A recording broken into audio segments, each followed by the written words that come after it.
Olá, tudo bem com você? Eu tenho certeza que sim. Hoje nós vamos direto ao assunto, sem delongas, ok? Vamos fazer uma oração breve e pedir que Deus nos ajude a entender o que a Bíblia está dizendo para a nossa salvação. Pai querido e amado, queremos agradecer ao Senhor pelas ricas e poderosas bênçãos que o Senhor tem derramado sobre nossas vidas. Pedimos que o Senhor agora ilumine a nossa mente para que possamos compreender aquilo que o Senhor escreveu para a nossa salvação e para a compreensão nossa. Oramos assim agradecidos em nome de Jesus. Amém. Vamos lá então? Irmãos, hoje eu preciso do recurso do óculos e também da Bíblia. O texto é grande. O texto que nós vamos ler agora, ele está no livro de São Lucas, no capítulo 16, versículos 19 e em diante. Eu mencionei esse texto no último estudo que nós fizemos, e agora eu vou lê-lo para nós conversarmos um pouco sobre esse texto, porque é ponto de controvérsia dentro do mundo cristão acerca dos que dormem, dos mortos. A parábola, né, e a Bíblia já chama de parábola, não é à toa.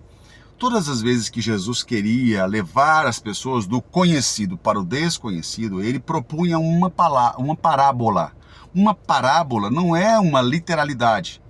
Jesus nunca usou parábolas querendo dizer aquilo que de fato era, ou seja, não era literal. Jesus então usava desses eufemismos muitas vezes e também de exemplos conhecidos, mesmo aqueles que ele não cria, para levar as pessoas que criam naquilo àquilo que Cristo queria que elas acreditassem, ou seja, queria mudar o conceito de verdade que eles tinham, ok?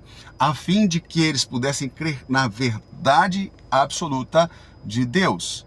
Bom, Jesus enfrentou alguns grupos quando ele aqui esteve. Os fariseus, os saduceus, os escribas, né? Estes homens, este grupo, nessas castas, eles eram muito abastados, porque tudo o que eles faziam, eram homens inteligentíssimos, sagazes na verdade, e tudo o que eles faziam era com o objetivo de promover bem-estar para si próprios. Eles conheciam aquilo que estavam falando, mas enganavam as pessoas. Cobravam pelo perdão de pecados, recebiam indulgências, né? Recebiam prêmios ou presentes ali pela administração. Né? Por exemplo, Jesus transformou a vida de um publicano, de um cobrador de impostos, o Mateus. Na série The Chosen, ele aparece ali. E esse Mateus, ele era um publicano, as pessoas odiavam ele, porque ele se beneficiava da posição dele para cobrar impostos do seu próprio povo para Roma, o que eles odiavam. Na casa de muitos desses homens foram encontrados vários objetos romanos, eram presentes que eles recebiam, tá? E por isso eles sustentavam aquilo que criam, mesmo não sendo uma verdade, para que a sua posição fosse mantida e o seu status também, ok? Então, Jesus enfrentou esses grupos, e neste caso em específico, Jesus está enfrentando aqui os fariseus, tá? Os doutores da lei. A parábola começa no versículo 19, mas se você ler, e eu insisto sempre que você faça isso, leia o contexto para você entender todo o arcabouço em que a parábola ou a mensagem está embasada. No capítulo 16, né, lá no começo, a parábola do mordomo infiel mostra um administrador que cuidava das coisas do seu senhor, porém cuidava de uma forma muito desleixada, né, e desonesta. Ele então é abordado pelo administrador, o administrador força ele a resolver a vida e vai demiti-lo, quando ele procura então os amigos e vai receber parte daquela dívida que essas pessoas tinham com o seu senhor, e então ele acaba logrando, né, pegando algumas coisas dessas pessoas que não são dele, ok? E depois então, no versículo 14, a Bíblia diz assim: os fariseus, que eram avarentos, né, ouviram todas essas coisas e zombaram de Jesus. Né? Jesus, ali ele põe uma repreensão nessa parábola, e eles zombaram dele. Jesus continuou dizendo, né, falando da justificação, né, vós sois os que justificais a vós mesmos diante dos homens, mas Deus conhece o coração de vocês. O que entre os homens é elevado perante Deus será abominação. É abominação. A lei e os profetas duraram até João, né? Desde então é anunciado o reino de Deus, Cristo. Não é isso? E todo homem emprega força para entrar nele. É mais fácil passar, né? O texto bem conhecido aí, talvez você já ouviu várias vezes. É mais fácil passar o céu e a terra do que cair um tio sequer da letra da minha lei, ou da letra da lei. Qualquer que deixar a sua mulher, né, e casar com outra comete adultério. E aquele que se casa com a repudiada pelo marido adultera também. Vamos lá. Esse não é o contexto, tá bom? Esse não é o texto, nós vamos nessa, não é a ideia, mas está dentro do contexto, né? A questão de justiça, e não é justiça própria, é justiça de Deus. Então Jesus está condenando aquilo que eles, os fariseus, escribas, saduceus, consideravam como justiça, certo? Agora então entra a parábola, né? Depois de toda essa introdução, né, que se faz necessária, entra a parábola. Então, me acompanhe aqui, por favor, e você tem a sua Bíblia, por favor, leia na sua Bíblia também. Estou em São Lucas, no capítulo 16, versículo 19 e em diante. E leio assim: Ora, havia certo homem rico que vestia de púrpura e linho finíssimo e vivia todos os dias regalando-se esplendorosamente. Havia também certo mendigo chamado Lázaro, que jazia cheio de chagas, ou de feridas, né, à porta daquele, e desejava alimentar-se com as migalhas que caíam da mesa do rico. Os próprios cães lambiam suas feridas. Morreu então o mendigo e foi levado pelos anjos para o seio de Abraão. Morreu também o rico e foi levado para a sepultura. Foi levado à sepultura, né? Foi sepultado. No inferno, preste atenção, no inferno, estando em tormento, ergueu os olhos e viu ao longe Abraão e Lázaro no seu seio. Então clamou: Pai Abraão, tem misericórdia de mim e manda Lázaro para que ele molhe, né, na água a ponta do dedo e refresque a minha língua, porque estou atormentado nesta chama. Bom, Abraão respondeu: Filho, lembre-se de que recebeste os teus bens em tua vida, ao passo que este homem, Lázaro, somente os males, mas agora ele é consolado e você é atormentado. Além disso, está posto um grande abismo entre nós e vós, de sorte que os que quiserem passar daqui para ali não podem, e nem daí para cá poderão. Respondeu-lhe: Rogo-te, ó pai, que mandes então à casa de meu pai, pois tenho 5 irmãos, que ele, né, Lázaro, lhes dê testemunho, a fim de que não venham também para este lugar de tormento. Disse-lhe Abraão: Tem Moisés e os profetas, que ouçam-nos. Disse o rico: Não, pai Abraão, mas se alguém dos mortos for ter com eles, arrepender-se-iam. Respondeu Abraão: Se não ouviram a Moisés e os profetas, também, tampouco acreditarão ainda que algum dos mortos volte à vida. Vamos lá. Essa parábola é bem interessante, intrigante e também controversa. Vamos lá. Jesus pega o assunto conhecido, tá bom? Ali estavam os fariseus, mas também havia saduceus. Os saduceus não criam na ressurreição e os fariseus criam na ressurreição, ok? Jesus lança essas coisas para que eles saiam do comodismo e sejam confrontados com a verdade. Mas algumas contradições nessa parábola. Por exemplo, o rico se regalava com tudo que tinha, mas ele não diz que o rico era desonesto, que o rico não observava a lei, que o rico era um homem leviano, ok? Diz que ele era rico e diz que se regalava com as suas riquezas. A pergunta é algum pecado ser rico? É algum pecado regalar-se com suas riquezas? Não, não é. E aqui Jesus não coloca isso como sendo um pecado. Em contrapartida, ele diz que havia um mendigo. E este mendigo tinha lepra, né? Ele tinha várias feridas pelo corpo. e eles colocavam, né, tem uma outra versão que diz que eles o colocavam na porta deste homem, para que ele então comesse as migalhas que caíam da mesa, né, deste homem rico. Provavelmente ele era alimentado ali na casa deste homem rico. Só que por ser um homem cheio de feridas e com lepra, naquela situação e naquela ocasião não havia cura, a não ser um milagre para aquela doença. Este homem então morre. E quando ele morre, vai para o seio de Abraão. É uma outra expressão que só é encontrada uma vez na Bíblia, mas que era uma cultura, né? Era uma, como é que eu vou dizer, uma tradição entre eles, crer que aqueles que morriam, né, os homens bons que morriam, iam para o seio de Abraão. Isso era uma forma de pressionar e impressionar as pessoas da época, dizendo que se não fizessem aquilo que era correto, não iriam para o seio de Abraão, mas iriam para o inferno. A palavra que aparece aí, ela pode ser traduzida como sepultura, tá? Inclusive, em algumas Bíblias, existe a tradução sepultura. E você também encontra cemitério, tá bom?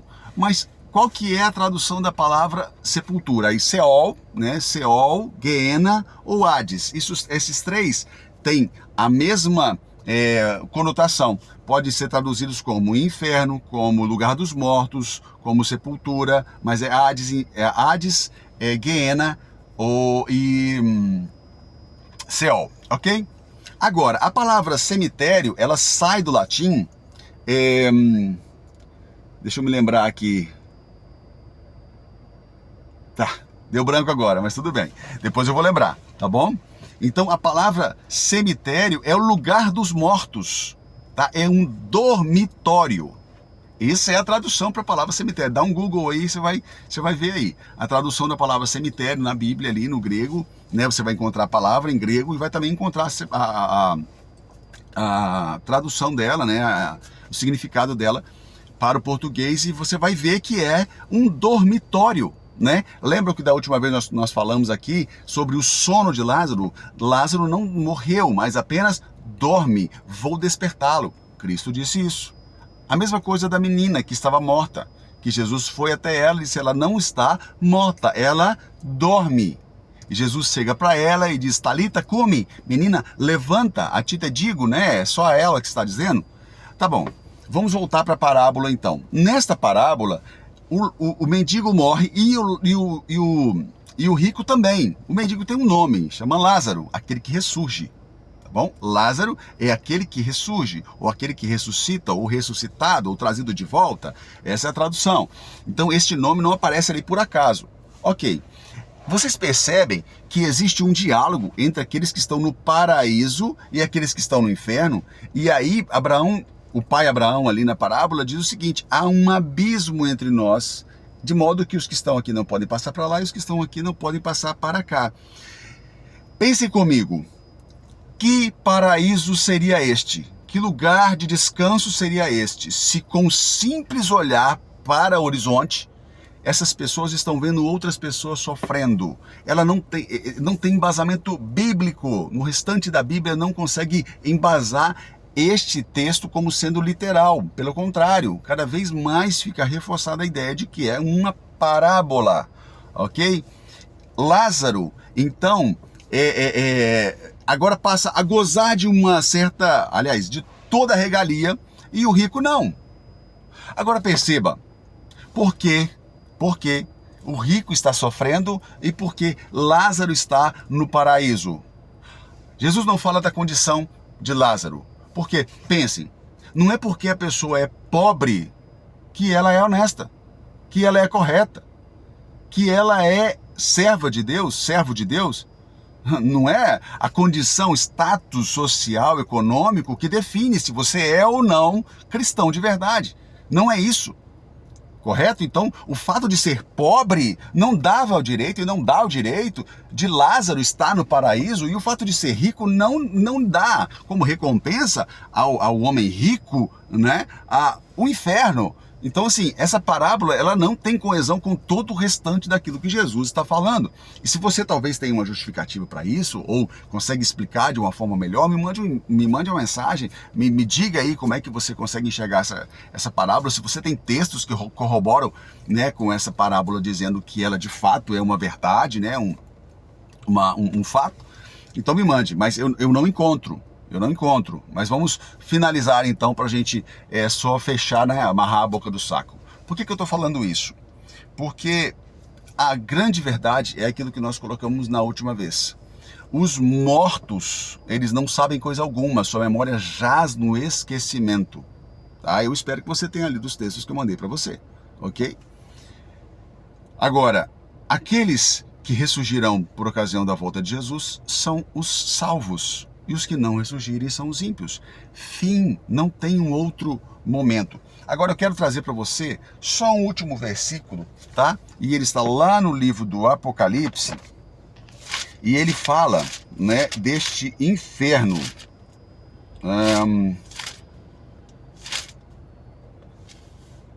Ele fala aqui. Este fogo, né, que consome tudo. O livro da vida. Aqui, o fogo eterno. Lá no capítulo 14 do Apocalipse, versículo 6 e diante, você vai encontrar 3 mensagens angélicas, ok? E você vai encontrar aqui, ó, no versículo aqui, no versículo 9, no versículo 10 em diante, diz assim, olha: também o tal beberá do vinho da ira de Deus, preparado sem misturas no seu cálice, no cálice da sua ira, e será atormentado com fogo e enxofre diante dos santos anjos, diante do Cordeiro. A sua fumaça, ou a fumaça do seu tormento, sobe para todo o sempre. Não tem repouso nem de dia nem de noite os que adoram a besta e sua imagem, aqueles que recebem o sinal do seu nome.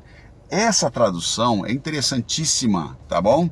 E a palavra que aparece aqui para fogo eterno, né, ou para essa questão da fumaça que sobe para todo sempre, essa a palavra aqui é aionios, e esse aionios não é um fogo que dura para sempre, mas é um fogo que queima para todo sempre, não é por todo sempre. E tem uma diferença, o português é cheio de nuances.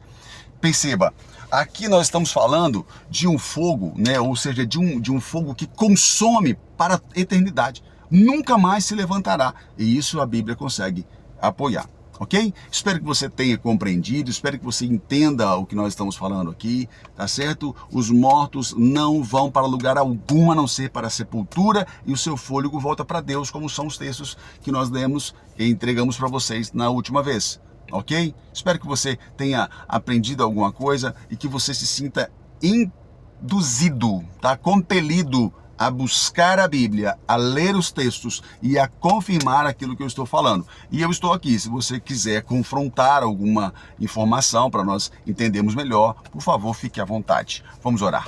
Pai amado e querido, obrigado por tudo, obrigado por esta mensagem, ilumina nossa mente e nos faz sair da zona de conforto, quebrar os nossos preconceitos e aceitar a tua verdade. Oramos assim, agradecidos em nome de Jesus. Amém.